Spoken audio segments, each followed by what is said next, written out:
Assalamu alaikum students. My name is Mohammad Awais Sadiq and I'm your class 12 mathematics teacher. Students, आज के lecture में हम start करेंगे chapter number 2। Chapter number 2 है differentiation. तो आइए चलते हैं व्हाइट बोर्ड की तरफ और आज का लेक्चर शुरू करते हैं। आज के लेक्चर में हम स्टार्ट करेंगे चैप्टर नंबर 2। चैप्टर नंबर 2 है डिफरेंशिएशन। तो सबसे पहले है हमारे पास introduction.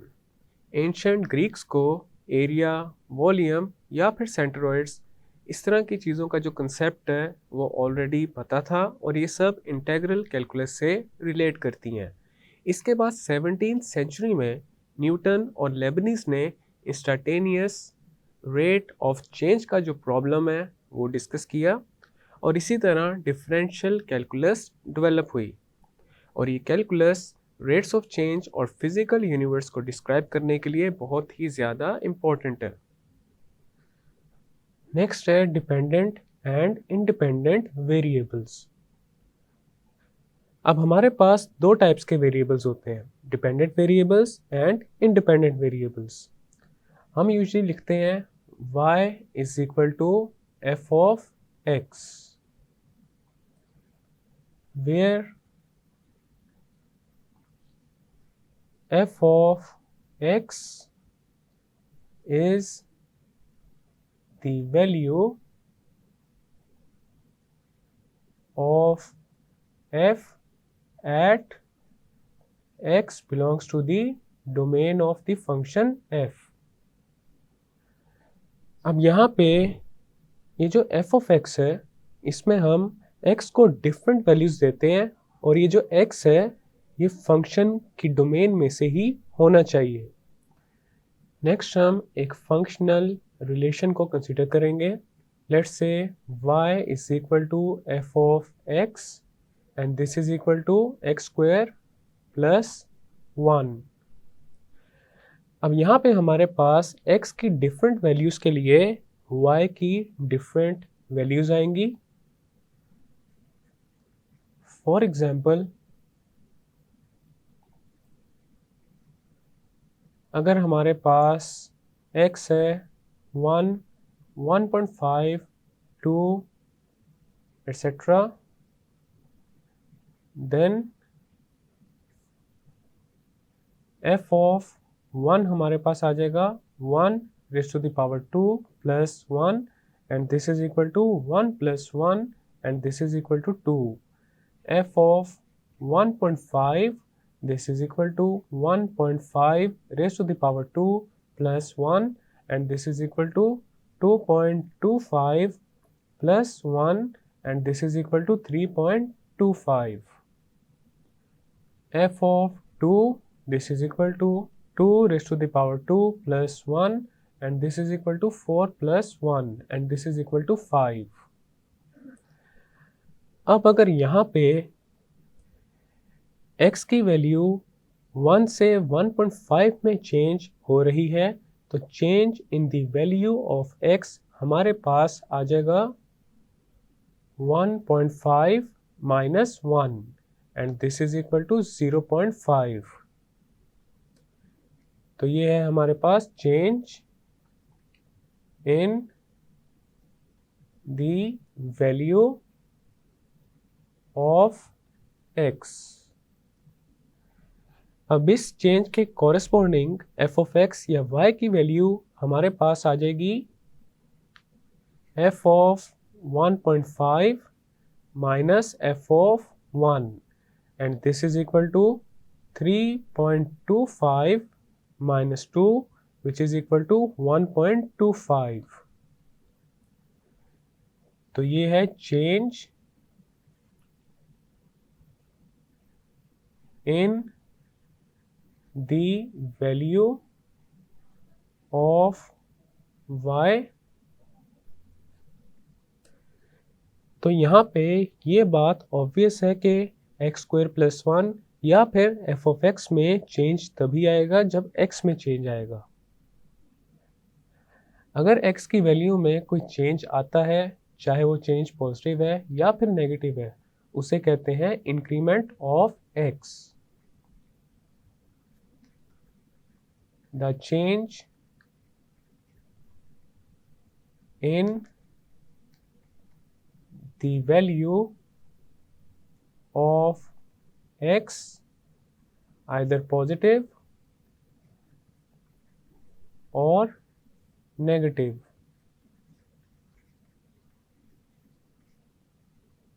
is called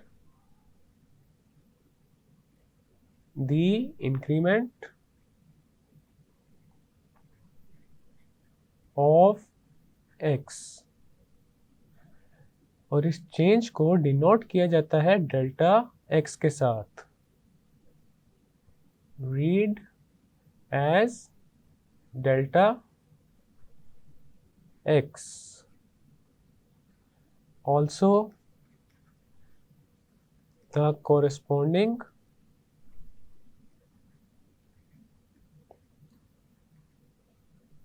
change in y or f of x for the change delta x in the value of x is denoted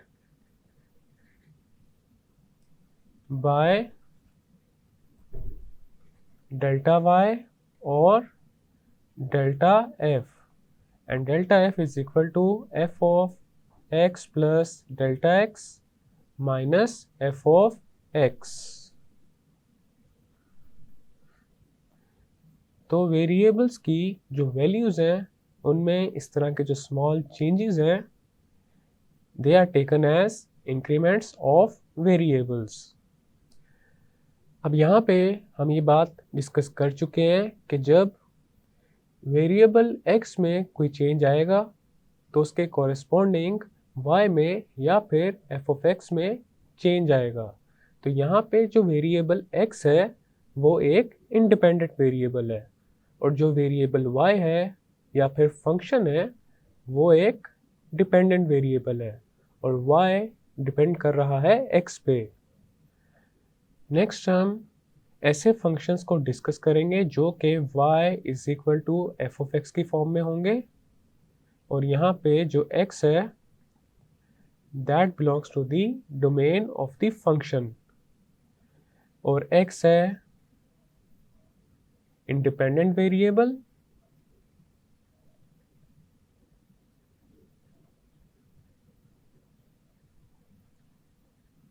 and y is a dependent variable और ये जो y है ये डिपेंड कर रहा है x पे.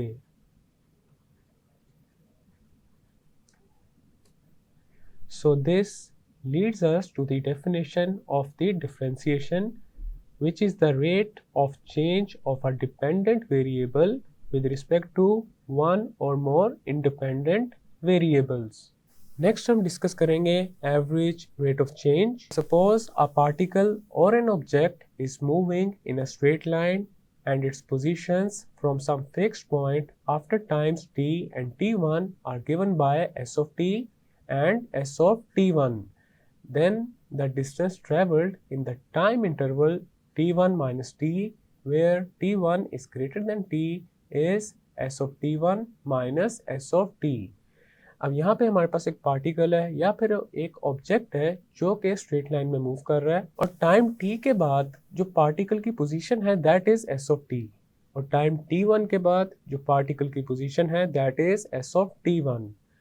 तो t से t1 का जो इंटरवल है उस इंटरवल में जो डिस्टेंस कवर्ड हुआ है that is s of t1 minus s of t और जो डिफरेंस कोशेंट है that is s of t1 minus s of t divided by t1 minus t. So this difference quotient represents the average rate of change of distance over the time interval t1 minus t. अब यहाँ पे अगर ये जो t1 minus t है ये small नहीं है तो average rate of change accurate rate of change near t को रिप्रेजेंट नहीं कर सकता. अब हम ये अज्यूम करते हैं हमारे पास एक पार्टिकल है जो कि स्ट्रेट लाइन में मूव कर रहा है और t सेकंड्स के बाद उसकी पोजीशन है टी स्क्वायर प्लस टी। अब हम टी की डिफरेंट वैल्यूज़ को कंसीडर करेंगे और एवरेज रेट ऑफ चेंज या फिर एवरेज स्पीड को फाइंड करेंगे। अब यहाँ पे सबसे पहले जो इंटरवल हम कंसीडर करेंगे that is t is equal to 3 seconds to t is equal to 5 seconds। अब हमारे पास जो एवरेज स्पीड है that is equal to s of 5 minus s of 3 over 5 minus 3।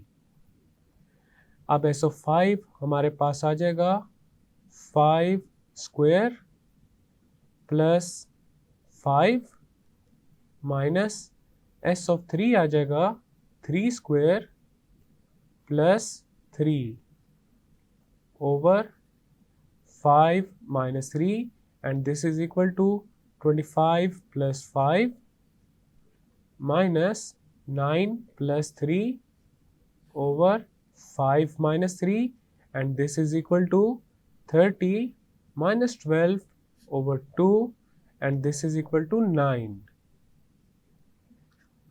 Next term interval जो consider करेंगे वो है t is equal to 3 seconds to t is equal to 4 seconds. So average speed, this is s of 4 minus s of 3 over 4 minus 3 and this is equal to 4 square plus 4 minus 3 square plus 3 over 4 minus 3 and this is equal to 16 plus 4 minus 9 plus 3 over 1 and this is equal to 20 minus 12 over 1 and this is equal to 8. अब यहाँ पे ये जो interval हमने consider किया है t is equal to 3 seconds to t is equal to 4 seconds, हमारे पास जो एवरेज रेट ऑफ चेंज है या फिर जो एवरेज स्पीड है that is equal to 8। Next हम जो इंटरवल कंसीडर करेंगे that is t is equal to 3 seconds to t is equal to 3.5 seconds. Average speed, this is equal to s of 3.5 minus s of 3 over 3.5 minus 3 and this is equal to 3.5 raised to the power 2 plus 3.5 minus 3 square plus 3 over 3.5 minus 3. This is equal to 3.5 raised to the power 2 is 49 over 4 plus 3.5 को हम लिख सकते हैं 7 over 2, then आ जाएगा minus 12 divided by 0.5, this is equal to 15 over 4 divided by 0.5 and this is equal to 7.5. तो हमारे पास यहाँ पे जो एवरेज रेट ऑफ चेंज है दैट इज 7.5। तो यहाँ पे देख सकते हैं कोई भी एवरेज रेट ऑफ चेंज जो पार्टिकल की एक्चुअल स्पीड है आफ्टर 3 सेकेंड्स उसको अप्रोक्सीमेट नहीं कर रहा। अब हम again average rate of change या फिर एवरेज स्पीड को फाइंड करेंगे, लेकिन इस दफ़ा जो इंटरवल्स हम कंसीडर करेंगे वो स्मॉल होंगे। अब हमारे पास s ऑफ t है t स्क्वायर प्लस t। अब यहाँ पे जो पहला इंटरवल हम कंसीडर करेंगे that is t is equal to 3 seconds to t is equal to 3.1 seconds। अब हमारे पास एवरेज स्पीड या फिर एवरेज रेट ऑफ चेंज वो आ जाएगा s of 3.1 minus s of 3 over 3.1 minus 3, and this is equal to 3.1 raised to the power 2 plus 3.1, then आ जाएगा minus s of 3 हमारे पास है 3 square plus 3 over 3.1 minus 3, and this is equal to 12.71 minus 12 over 0.1. This is equal to 0.71 over 0.1, and this is equal to 7.1. Next interval जो हमने consider करना है that is t is equal to 3 seconds to t is equal to 3.01 seconds. So average speed, this is equal to s of 3.01 minus s of 3 over 3.01 minus 3, and this is equal to 3.01 raised to the power 2 plus 3.01 minus 3 square plus 3 over 3.01 minus 3, and this is equal to 12.0701 minus 12 over 0.01, and this is equal to 0.0701 over 0.01, and this is equal to 7.01. Next हम जो interval consider करेंगे that is t is equal to 3 seconds to t is equal to 3.001 seconds.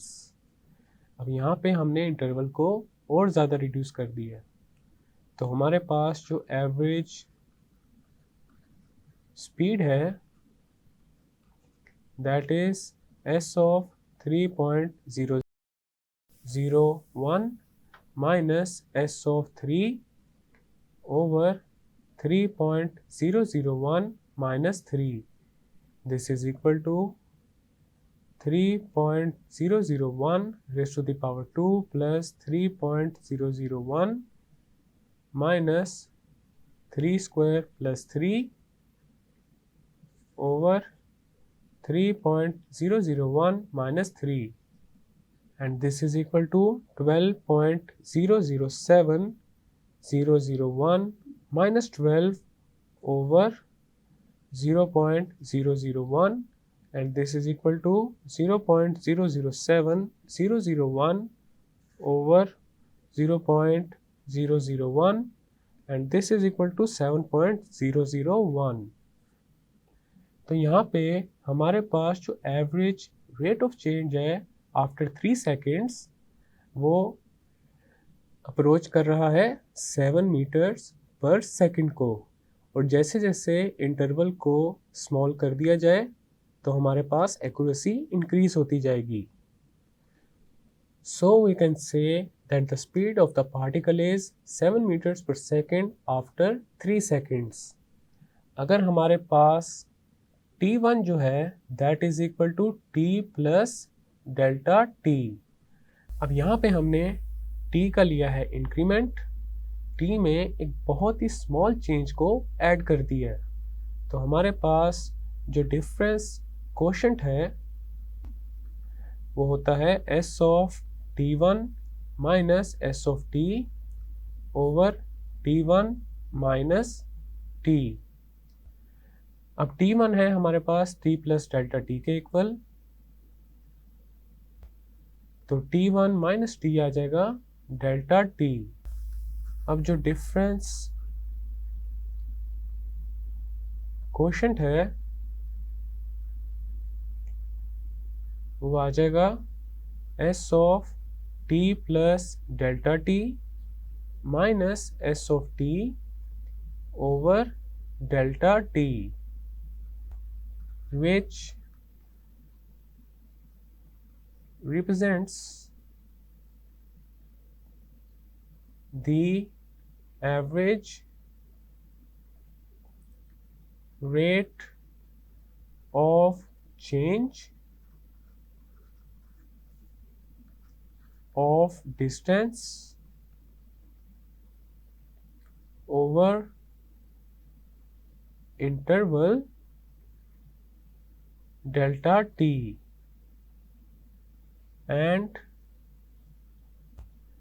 अब अगर यहाँ पे ये जो difference quotient है इसके ऊपर हम लिमिट अप्लाई करते हैं S delta T approaches zero, तो हमारे पास आ जाएगा limit delta T approaches zero S of T plus delta T minus S of T over delta T.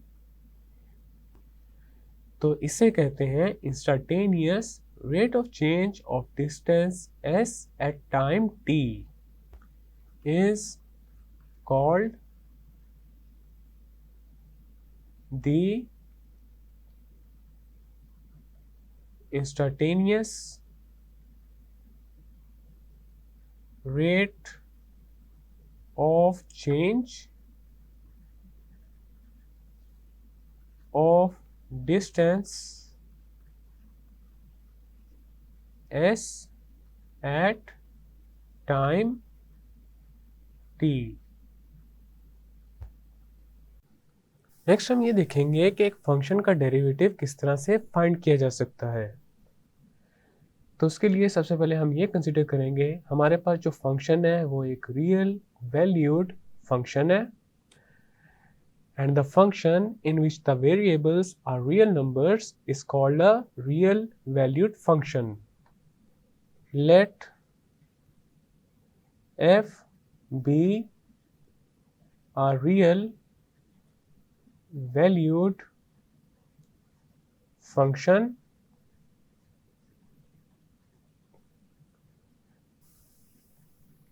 continues in the interval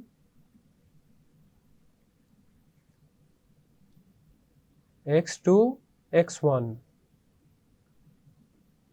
which is a subset of domain of the function. Then हमारे पास जो difference quotient है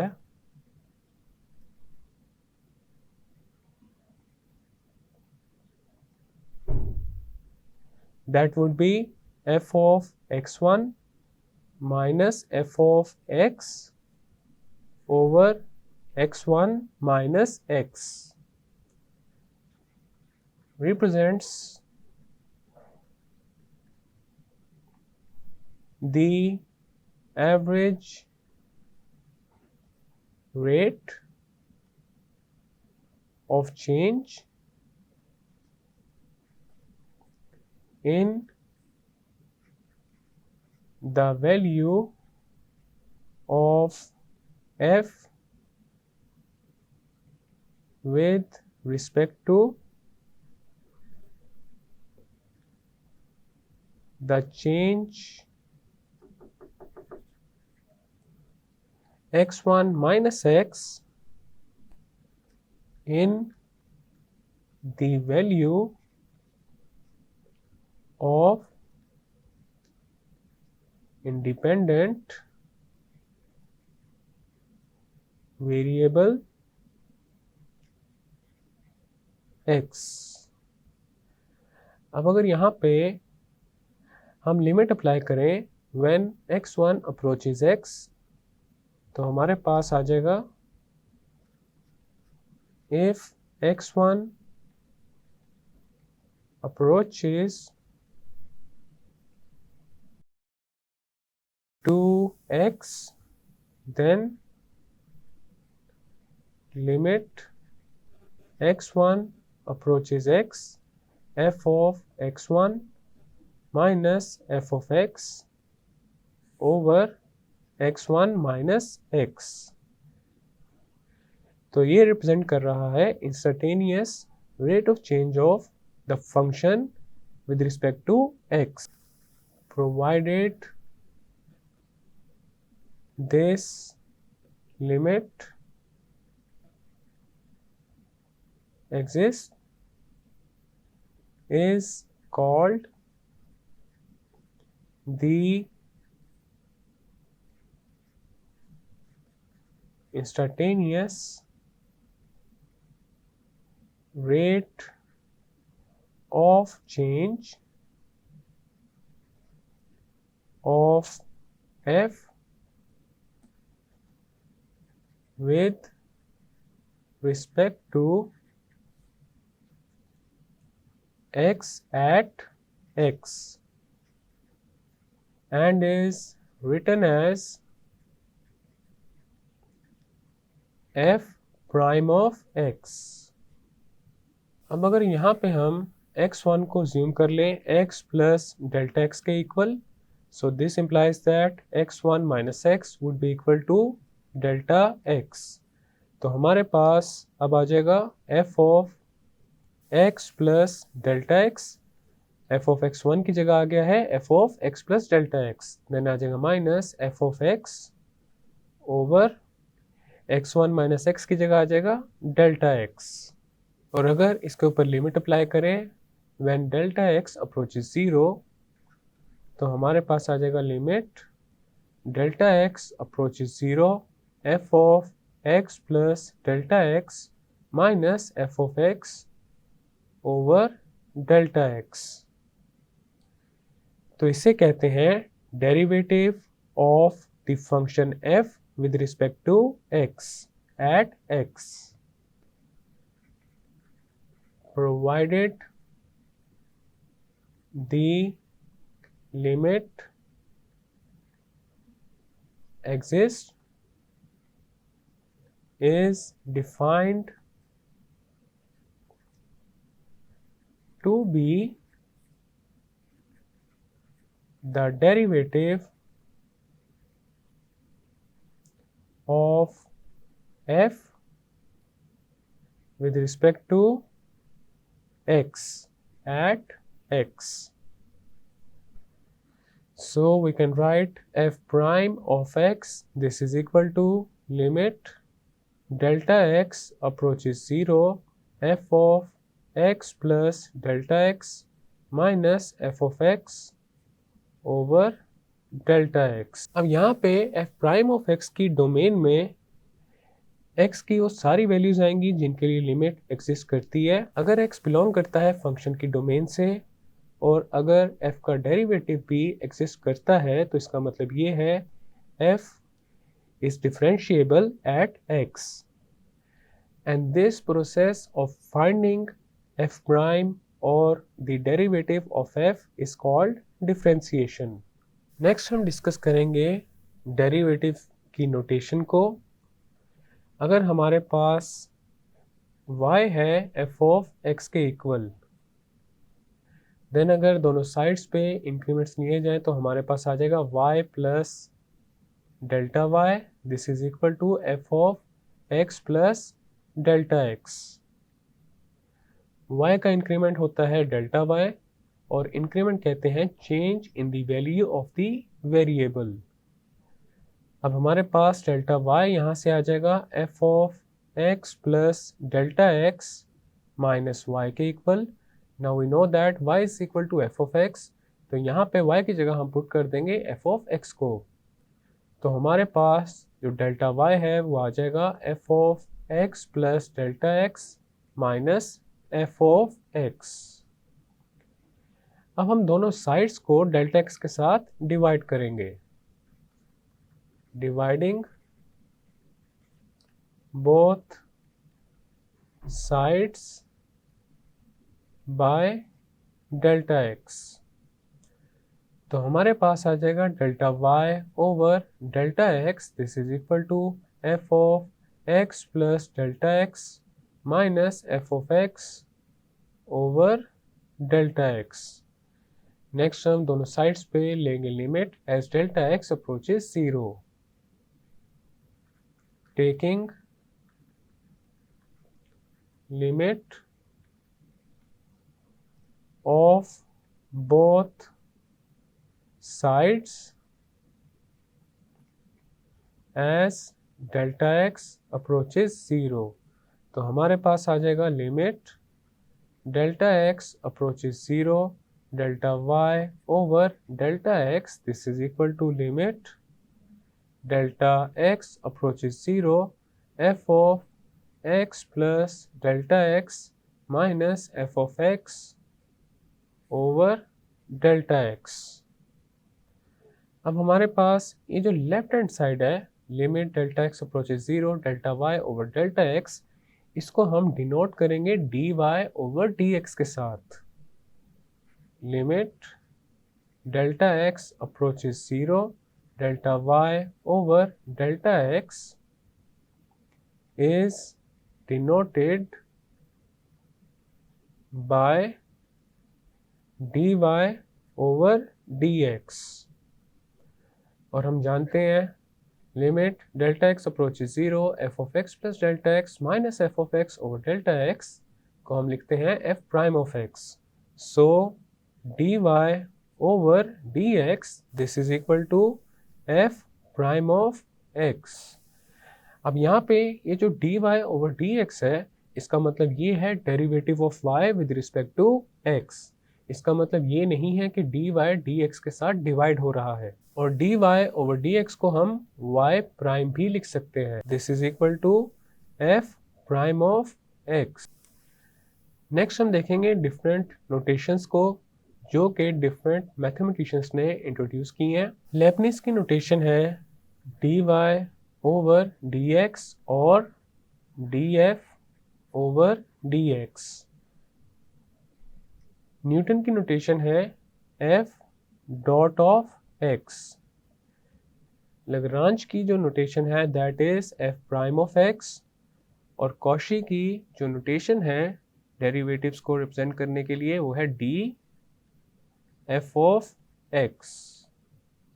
तो ये है हमारे पास derivatives को represent करने के लिए कुछ notations. Now we know that f prime of x, this is equal to limit delta x approaches 0 f of x plus delta x minus f of x over delta x।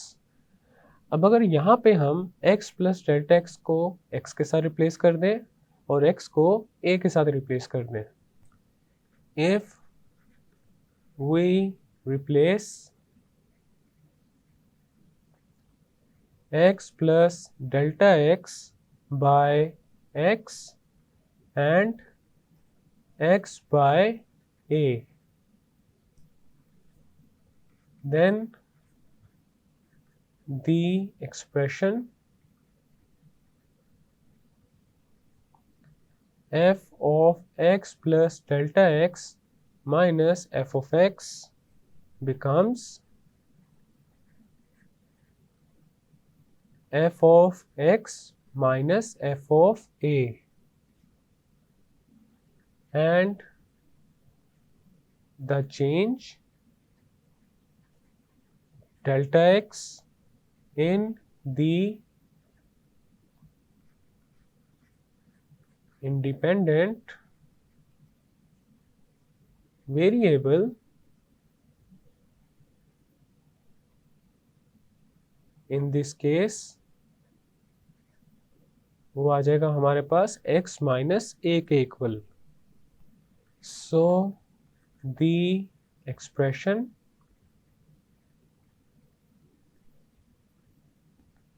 f of x plus delta x minus f of x over delta x is written as f of x minus f of a over x minus a।